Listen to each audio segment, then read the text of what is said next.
Per gli agrigentini non resta che affidarsi al tanto venerato San Calogero e all'abilità del neoassessore al verde pubblico Piero Luparello per scongiurare il rischio di essere sommersi dalla spazzatura. Questa volta, proprio nella settimana dedicata ai festeggiamenti in onore del Santo Nero, tira infatti aria di sciopero tra il personale delle ditte che svolgono il servizio di raccolta dei rifiuti per conto dell'Ato AG2 Gesa in 19 comuni della provincia per il mancato pagamento delle mensilità di aprile e maggio, somme alle quali dal prossimo 15 luglio bisogna raggiungere anche la mensilità di giugno. Né turbini dunque sul piede di guerra, una protesta tanto legittima quanto preoccupante per gli agrigentini che rischiano di ritrovarsi ancora una volta con le strade sommerse dalla spazzatura e per di più questa volta in una calda e affollata settimana di luglio, quella dedicata ai festeggiamenti in onore di San Calogero. Una vetrina importante per la città che quest'anno però rischia di farsi trovare impreparata agli occhi di quanti raggiungeranno Agrigento per assistere ai festeggiamenti.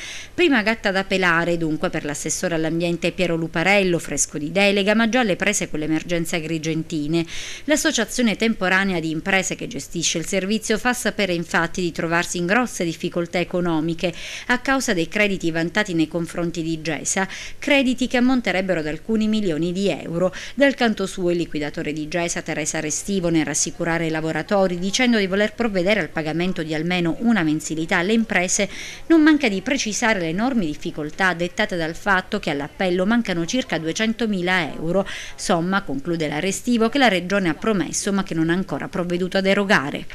Mi impegnerò a soddisfare soprattutto le esigenze dei lavoratori, perché chiaramente se non vengono pagati i fornitori, i lavoratori, è chiaro che